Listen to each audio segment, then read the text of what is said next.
প্রিয় viewers, welcome back to হুমারাস kitchen. আজকে শেয়ার করছি খুবই জনপ্রিয় একটা রেসিপি, গরুর মাংসের একটা প্রিপারেশন, কাটা মশলায় গরুর মাংস রান্না। আর রেসিপিটা কিন্তু আরও স্পেশাল আমার কাছে, কারণ এই রেসিপিটা আমি পেয়েছি আমার খুব প্রিয় একজন কলেজ ফ্রেন্ডের কাছ থেকে। আমার এই ফ্রেন্ড কিন্তু বিরাট পাকা রাঁধুনি, এটা তারই রেসিপি। সবচেয়ে সহজ যে ব্যাপারটা এই রেসিপি, সেটা হচ্ছে মেরিনেশনের কোনো ঝামেলাই নেই, সহজ ঝটপট একদম স্ট্রেট কাট রান্না। আমি প্যানে দিয়েছি সামান্য কিছুটা তেল। আমি উপকরণগুলির পরিমাপ ডেসক্রিপশনে দিয়ে দিয়েছি, আপনারা দেখে নিতে পারেন। কিছু গরম মশলা দিচ্ছি, আর যেসব দিব সব কিছুই কিন্তু গোটা গোটাই দিব। দারচিনি, তেজপাতা, স্টার আনিস দিয়েছি, এলাচ দিয়েছি, বড় এলাচ দিয়েছি, কিছু কালো গোলমরিচ, আর দিয়েছি কিছু লবঙ্গ। মাংস সব দিয়ে দিয়েছি ধুয়ে নেওয়া গরুর মাংসে, এখানে পরিমাণ প্রায় 700 গ্রামের মতো।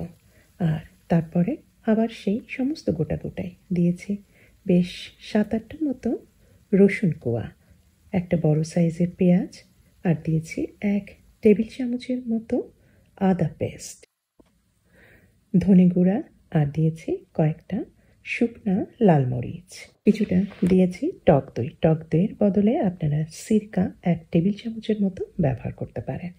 আর যে সমস্ত কিছু দিলাম মশলাপাতি, সমস্ত কিছুই কিন্তু মাংস সেদ্ধ করতে করতে সব গলে যাবে, একদমই কিন্তু গোটা থাকবে না।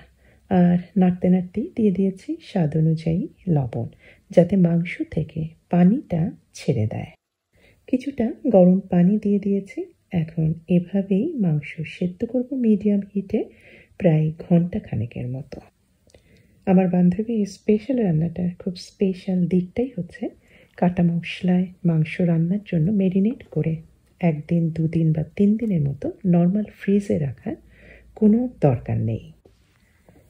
মোটামুটি আমি প্রায় ঘন্টা খানেকের মতো মাংস রান্না করেছি, আর মাংসের পানি কিন্তু বেশ কমে এসেছে, আর মাংস কিন্তু প্রায় সিদ্ধ হয়ে গিয়েছে, প্রায় 80%-এর মতো। এখন দিয়ে দিলাম একটা পাকা টমেটো।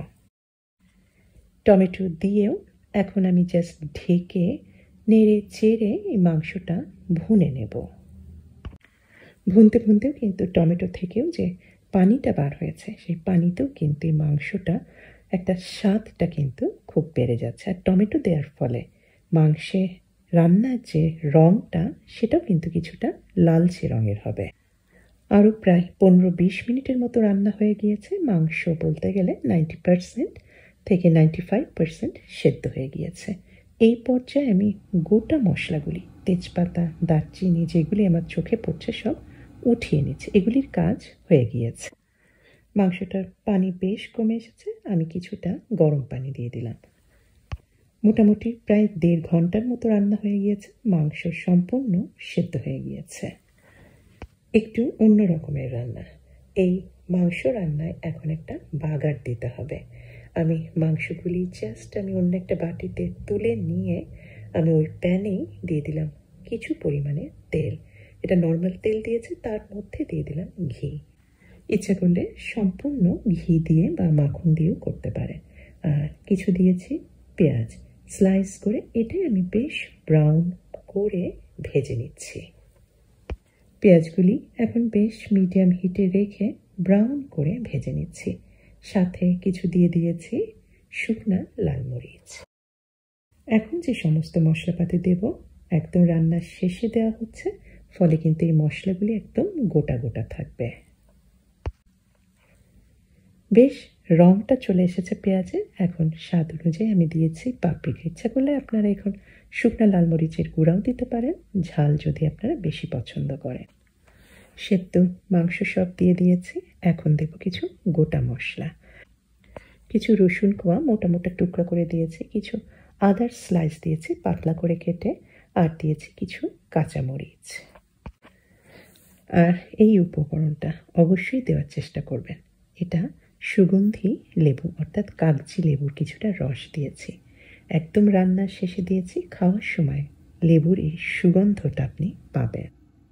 আর এখানে ইচ্ছা করলে এখন একটু জাস্ট 1 চা চামচের মতো চিনি ছড়িয়ে দিতে পারেন, এখন জাস্ট ঢেকে 10-15 মিনিটের মতো রান্না করলেই তৈরি হয়ে গেল খুবই মজাদার, খুবই স্পেশাল, একদম স্ট্রেট কাটা মশলায় গরুর মাংস রান্নার রেসিপি পছন্দ হলে অনুরোধ করব অবশ্যই আমার চ্যানেলকে সাবস্ক্রাইব করে আমার চ্যানেলের সাথেই থাকবেন। সবাইকে অনেক ধন্যবাদ। আল্লাহ হাফেজ।